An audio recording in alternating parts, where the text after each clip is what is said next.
Hi loves, it's Mary and welcome back to my channel. In today's video, I am going to be reacting to Matthew Hussey.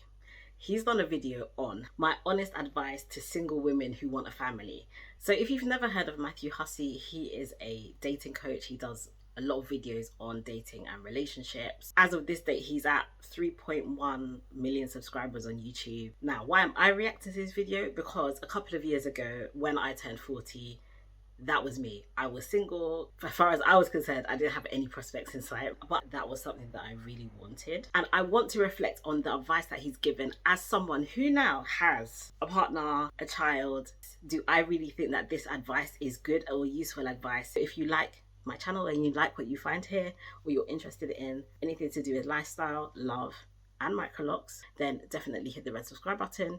You can also hit the bell for notifications. That way you'll be notified anytime I upload a new video. Let's go. I am a 38-year-old woman who has never been married and has no kids.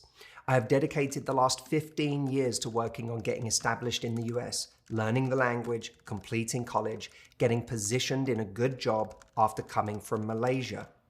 All of that is done, and I'm proud of my accomplishments, but I shut down my love life for several years. My thought was, that will eventually happen. It will come.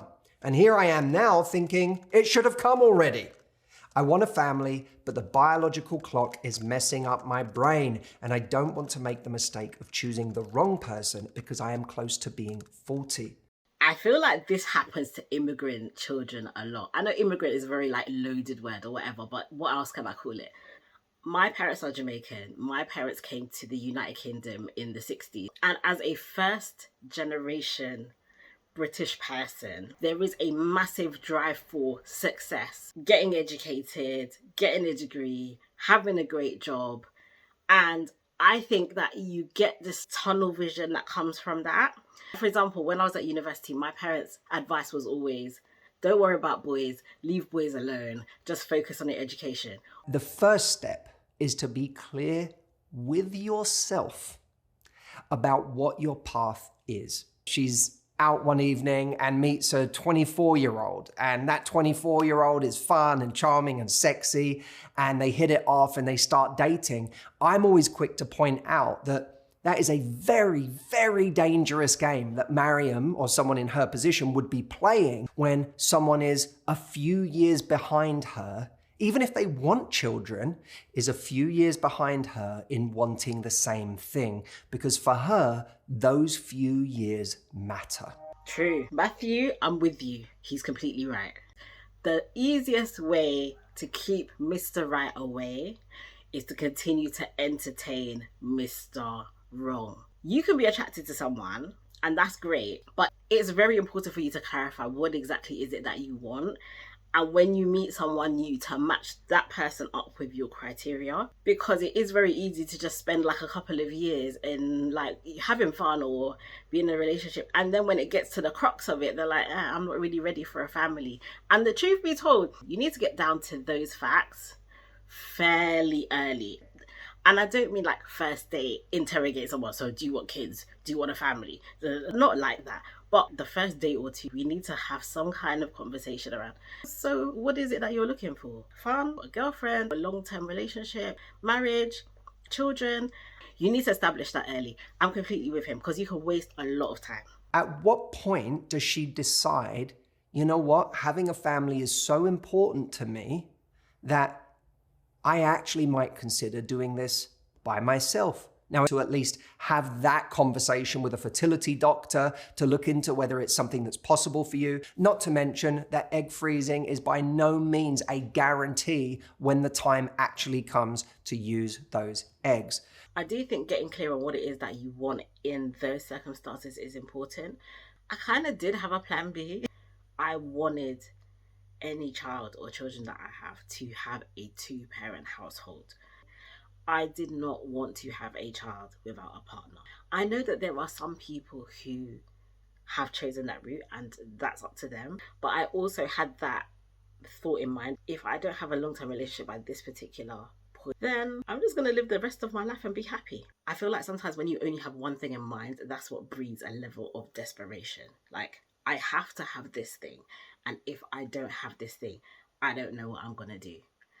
Egg freezing is an option. IVF is an option. There are options out there, and I know that this is becoming more of a conversation amongst Black women in particular. And I'm happy that it is, because at the end of the day, there are some things in life that you can help. There are some things in life that you can't help. And I believe very much in, if something is within your control to do something about, then you should do that.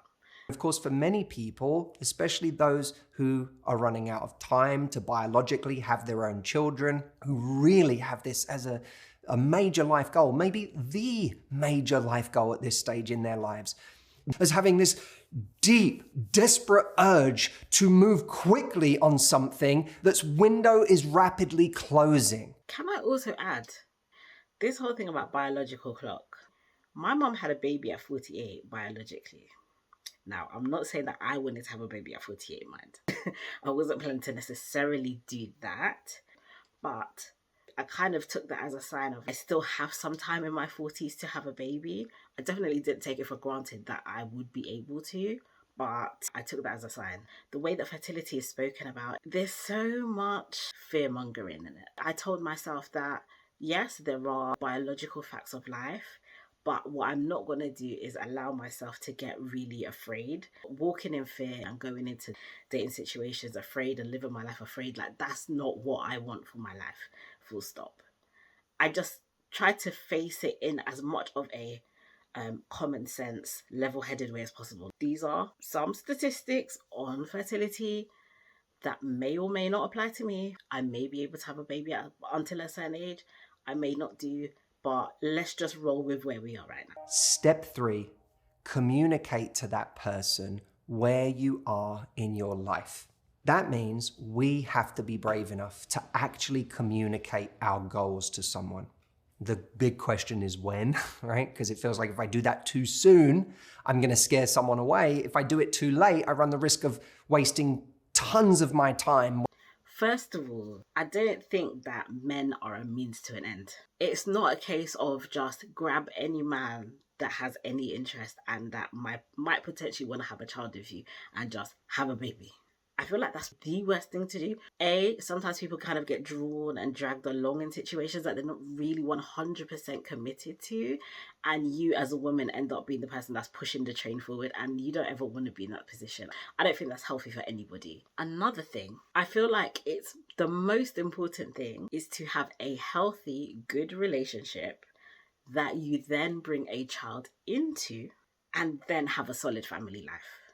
I feel like sometimes that's what happens at this point in time where I really, really want to have a baby. I really, really want to have a family. Any man that comes along right now that seems like he's kind of in the right headspace or seems willing and able to do it, we're going for it right now. And the man is a bit of an afterthought. That's not good energy. And if you meet someone that does genuinely want to have a good relationship, I don't think that's going to feel good to them, to feel like you just want them just because you want to have a baby. I do think there is a way to present what it is that you want in a very clear, very calm way. And frankly, if they get scared of that and they decided to withdraw or to stop communication with you because of that, then do you know what? It hurts, but all the better for you. Let's not waste time. People might lose interest just because of the way that you bring things up. But sometimes with some people, no matter what way you bring it up, they're just going to be turned off because it's not what they want, which is fine. Better for you to know early than late. Well, this is true for. But at the end of the day, if you've decided that at some point you're going to call time on doing this with another person and be prepared to do it on your own, then that's yet another source of power. He used a word which I think is really significant in what he just said, power. Ages ago, when I went to therapy, I remember somebody talking about giving your power away. It just didn't make any sense to me at the time. But now I understand. There's a certain amount of power and autonomy that you have in interactions with other people. And there can be ways that you behave where you assert yourself confidently and own who you are and what your role is in the interaction. And there's a way that you can behave that literally hands all of the autonomy to the other person, and you're just waiting on them to make a decision so that you can move forward. And going into like a dating situation, interaction, feeling like This other person's decision has the power to make or break your life. I think owning your power is a very, very key point. One way that I personally owned my power before I met my partner was I wasn't waiting for someone to come into my life to make me happy. I was open to someone coming into my life and making my life even happier, but I wasn't depending on anybody to make my life happy. That empowered me. I also empowered myself by writing a list. I made a list of things that are important to me in a potential partner. And these were things that just came from my heart, things that were the most important things to me. And that empowered me because if I met someone and if they didn't have something that wasn't essential on my list, it wasn't going to happen. I think what happens to a lot of us is we get used to other people setting for us the things that we should want, instead of looking within ourselves and realizing, what is it that I actually want? Working to learn the language and getting myself to a very secure place financially where I feel like I have a good job and my life is settled. And, that didn't allow a lot of time for me to think about a relationship alongside some of the other things that I'm excited about in life. I am really excited for the next chapter of my life, which for me is about taking the next steps in the next few years to having that family and to hopefully finding an amazing person to do it with. But, I also know for me, doing it with the wrong person is something I would never do. I don't think you really even need to announce, I don't want to do it with the wrong person. If you mean business, I think the other person is going to know that you mean business. I don't even know if that's something you need to verbalize. It's just, this is what I want, this is where I'm going, that's me. You can even frame it up by talking about other people I know people, I have friends who I know have rushed into things because they really wanted it to happen, but, they did it with the wrong person. And that's something I could never do. I made the decision a long time ago that if I didn't meet the right person, I either wouldn't do it, if that's true, or I would do it on my own, if that's true. When you say all of this, you take away that effect that a lot of people are worried about, that they're giving up their power when they state this goal. I can be a very wordy person, but I think that's too many words. That's just me. I think by the time you've had some conversations with someone and you meet someone, they're going to kind of know. Sometimes you can know by someone's just their vibe, just the way that they are, that they mean business. And I don't think it requires all of that explanation. If you feel comfortable sharing that information, by all means, but I wouldn't do that. But the point that I do agree with him on, the non-dependence thing is important. It's very important to just have that thing of, this is important to me, this is what I want. Take it or leave it. And you don't have to be aggressive about it. But it's just the fact of life, isn't it? If you want the same thing as I want, that's great. If you don't want the same thing as I want, that's also great. We're just not right for each other. And that's all right. At the point of spending lots and lots of time together, I do need to know whether this person is on the same page as me. I am so enjoying what's developing between us. I am excited about the prospect of giving it a real try with each other. But I also don't know whether my goals and my timeline for those goals is something that you see for yourself.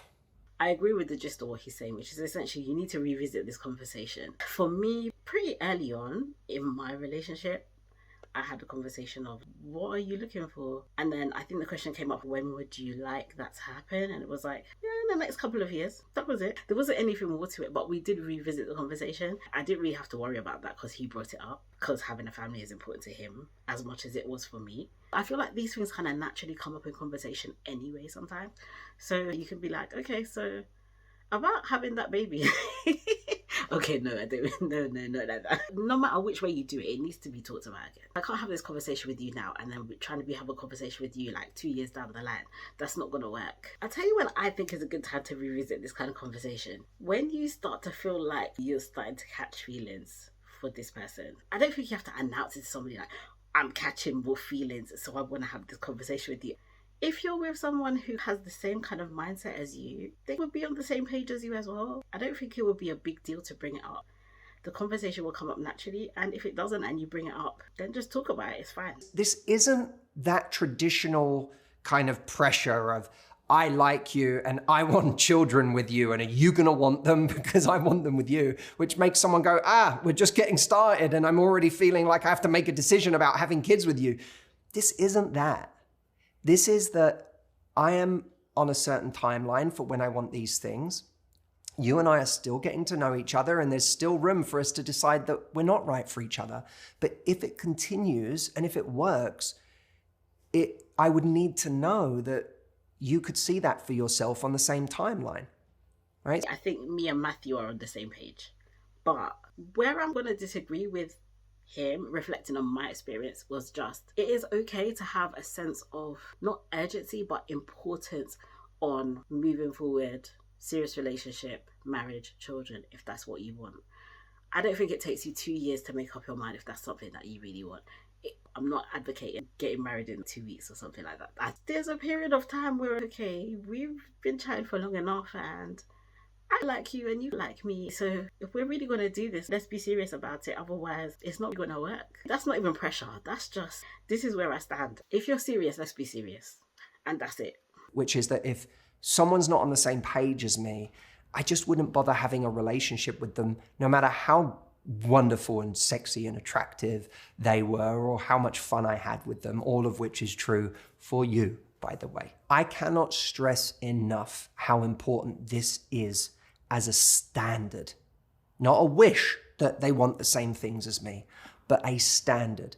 So many women have a standard for how attracted they want to be to someone, for how much of a connection they want to feel, for the chemistry that they want to experience, but they don't have a standard for having aligned goals and intentions. So we have to start to raise our standard in this area. What I just said before, that's it in a nutshell. Aligned goals and intentions. Are we on the same page? If we're not, that's good. That's cool. Bye. It doesn't even have to be like, you're a terribly bad person. You don't have to make the other person a bad person for you not to be compatible. They could be a fantastic person. They're just not compatible with you, and that's okay. Be honest with yourself about whether there is the appropriate level of progress within the relationship as time goes on. If you're 2 years into dating this person who you're only dating because in the beginning they made clear when it was becoming serious and exclusive that they did have the same intentions as you on the same timeline, if you're finding that that person cannot, will not have the conversation about the progression, about when you might start thinking or looking at those things, if they can't have those conversations, something is going wrong.